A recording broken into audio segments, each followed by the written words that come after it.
Tanyani rianyani buangan menuang buah buku buah buku panderan kali.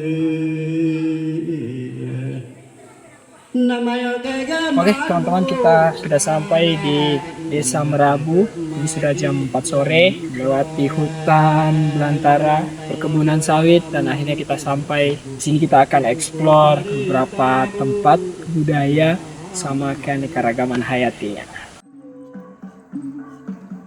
Kampung Merabu terletak di tepian Sungai Lesan yang merupakan salah satu anak Sungai Kelai. Merabu asik. Kampung ini dihuni oleh kurang lebih 80 kepala keluarga dengan jumlah penduduk sebanyak 386 orang. Hutan yang dikelola Kampung Merabu berstatus hutan desa dengan luas 8.245 hektar. Bagi masyarakat Merabu, hutan bukan sumber daya, melainkan sumber kehidupan. Hutan memberi air, pangan, obat, dan ruang hidup yang mereka jaga dengan pengetahuan temurun-temurun. Dari umbut, pakis, ikan, hingga madu hutan, kekayaan Merabu lahir dari cara hidup yang selaras, bukan eksploitasi. Bagi kami, Merabu adalah surga yang degup hutannya mesti dijaga.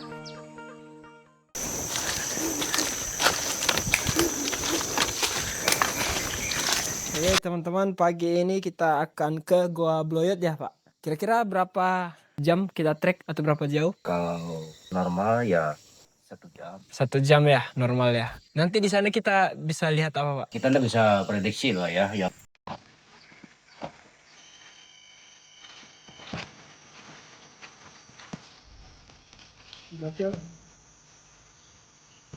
15 menit lagi dari pos 2. Kalau ke Goa Bloyot ini lewat mana? Ya tetap lewat sini. Jalannya dulu lewat atas ya? Ya kalau jalan yang satu yang belum dibuka kan ini satu.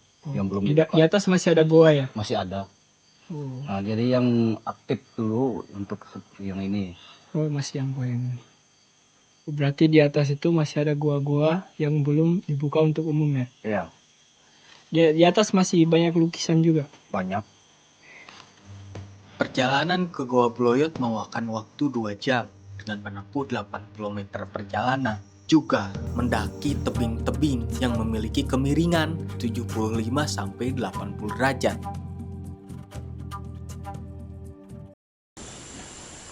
Teman-teman, kita sudah sampai di Goa Bloyot. Sini banyak jejak-jejak peninggalan prasejarah dari zaman dulu. Ada bekas tangan terlihat jelas. Kemudian beberapa lukisan.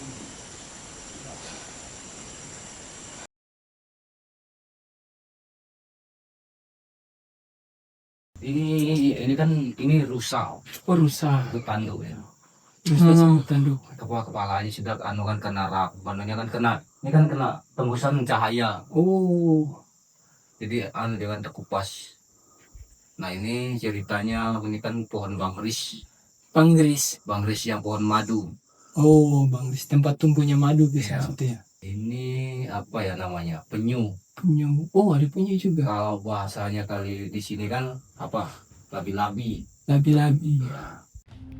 Berburu adalah salah satu kata yang mencerminkan aktivitas warga Merabu, termasuk Pak Opan. Meskipun dalam keseharian Pak Opan adalah peternak, kami akan berburu dengan melintasi Sungai Lesan, sungai yang menjadi kehidupan bagi ikan-ikan berejum. Di tepian Sungai Lesan terdapat hutan-hutan yang masih tertutup. Biasanya Pak Opan sering mengambil sesuatu di sana, entah itu umbut rotan, umbut pisang, pakis, piading, dan sebagainya. 2 jam sudah kami berburu dan kami mendapatkan bahan yang kami cari. Oke, hasil dari hutan. Kasih lihat. Mantap. Punya kucing. Ini namanya buah Tekala. buah tekala. Selain dibikin rujak, bisa dipakai buat apa, Bu? Ramas. Oh iya. Iya. Karena orang-orang dulu kan tidak punya sampo, jadi ini dulu untuk ramas mereka kasihan. Kita berkembang bebas paling bagus pakai ini. Kita lagi pecok buah jeruk sama Kalah. tekala. Ini jeruknya dari halaman situ ya? Iya. Baru panen tadi. Tekalanya dari hutan. Bunganya tadi combrang dimasak jadi bahan makanan. Kalau buahnya bisa dirujak atau dipecok. Gimana nih? Ya, silahkan diudak-udak dulu, Bas. Udah dulu. Iya. Kita coba satu dulu.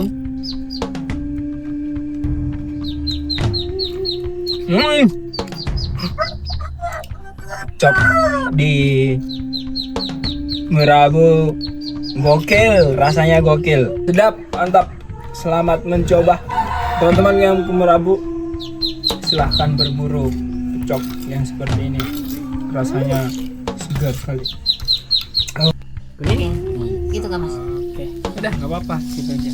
Oh, jadi ini makanan hasil hutan hari ini. Ada Ini ada rebung, rebungnya ya. bambu. Ini sambal bawang rambut. Ini umbut yang di pinggir sungai tadi, umbut rotan. Kalau yang itu kecombrang campur pakis. Itu ikan yang didapat di sungai tadi. Genjal.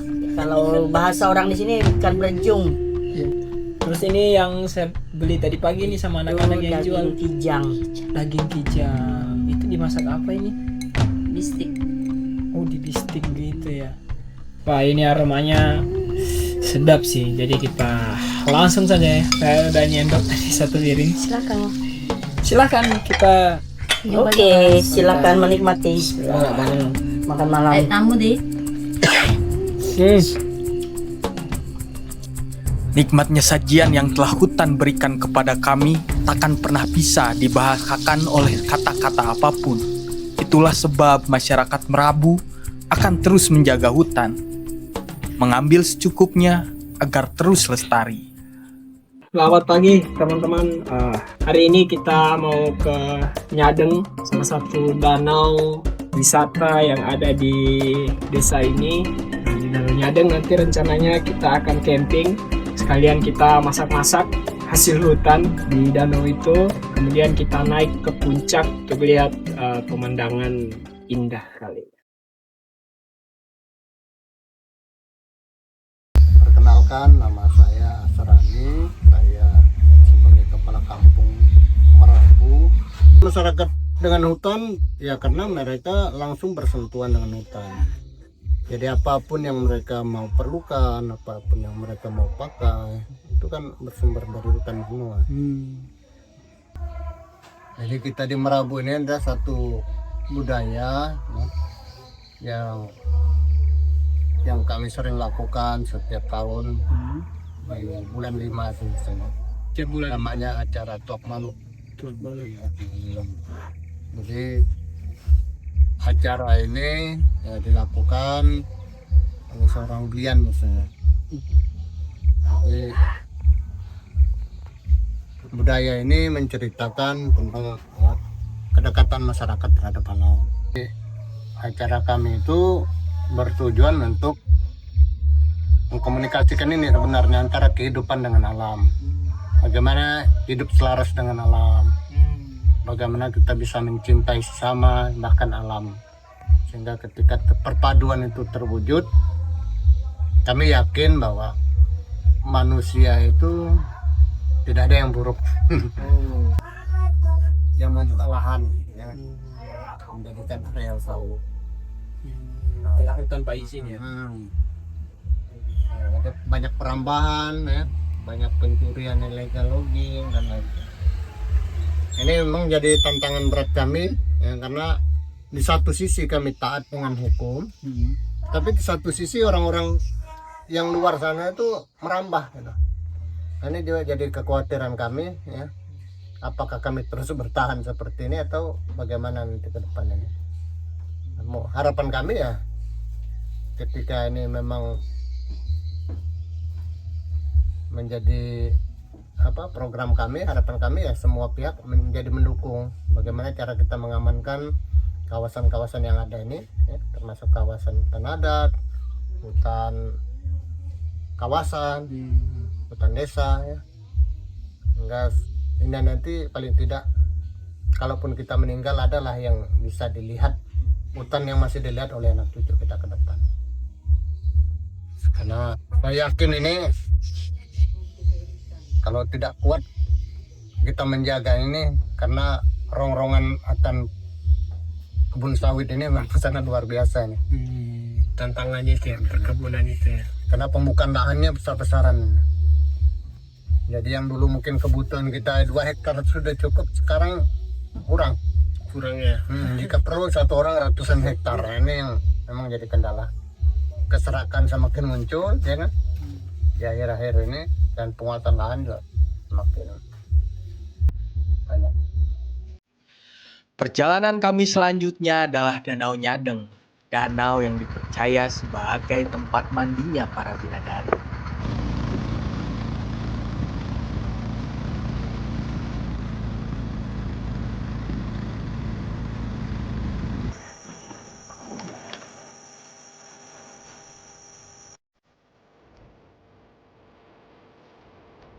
Kami melihat pohon-pohon yang sudah diadopsi di jalan menuju Nyadeng. Itu merupakan bagian dari program LPHD yang tujuannya mulia, yakni untuk membantu sekolah anak-anak di Merabu. Di tengah perjalanan, kami menemukan daun yang fungsinya seperti daun pisang, serta daun obat untuk menyembuhkan demam dan luka.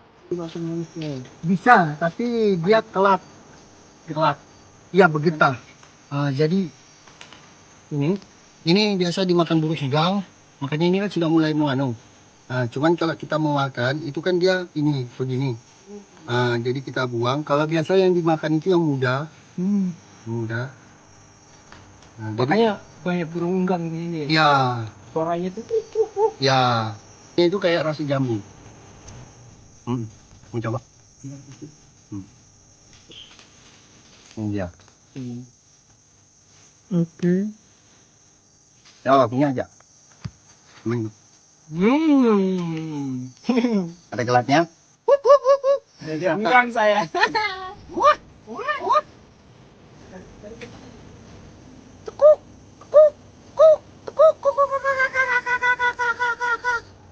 Setelah 20 menit berjalan dari dermaga, kami pun sampai di Danau Nyadeng. Tujuannya melakukan ritual paling purba, yakni memasak.